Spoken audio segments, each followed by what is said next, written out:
బండిగురువిన లేక బండిగురువెంద వృక్ష శాస్త్రీయ నామం ఆడనాంతిర పవౌనీన.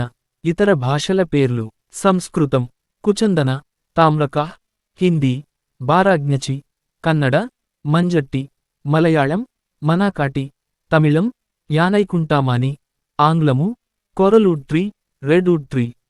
వ్యాప్తి: భారతదేశమంతటా ఆకురాల్చు అడవులలో పెరుగుతుంది. భవనాల ముందు స్థలాలలో కూడా పెంచుతారు. వర్ణన: పెద్ద పెద్ద కొమ్మలు లేకుండా అందంగా ఉండే ఈ చెట్టు 20 మీటర్ల ఎత్తు పెరుగుతుంది. 6 మీటర్ల నున్నని దీని కాండము బెరడు ముదురు గోధుమ రంగులో ఉండి నిలుపు పగుళ్ళు కలిగి ఉంటుంది. పెద్ద తమ్మెలకు 3 లేక 6 చిన్న తమ్మెలు ఎదురెదురుగా ఉంటాయి. చిన్న తమ్మెలకు ఇరువైపులా దళాలు ఒకదాని తరువాత ఒకటి ఉంటాయి. దళాలు కొలగా పొడవుగా, నున్నగా, ముదురాకు పచ్చరంగులో ఉంటాయి. పువ్వులు లేత పసుపు పచ్చరంగులో సన్నని కాడ చుట్టూ సమాన దూరంలో గుత్తులుగా పూస్తాయి. కాయలు సన్నని బద్దలులాగా వంకర తిరిగి ఉంటాయి. ఎండిన కాయలు పగిలి వంకర్లు తిరుగుతాయి. గింజలు గుండ్రంగా టాబ్లెట్లలాగా ఎర్రగా మెరుస్తుంటాయి. గుణాలు: ఔషధీ ఉపయోగాలు: ఈ చెట్టు బెరడు రక్తస్రావమును నిలుపు చేయుట, గాయములు మాన్పుట, వీర్యవర్ధకముగా పనిచేస్తుంది.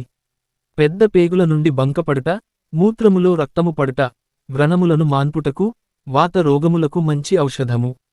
దీని గింజలు రక్తస్రావము అరికట్టుట, కామోద్దీపనము, చలన చేయుట, చీము పట్టుటను అరికట్టుట, వాంతులను నివారించుట, జ్వరములను తగ్గించుటకు ఇది మంచి ఔషధము.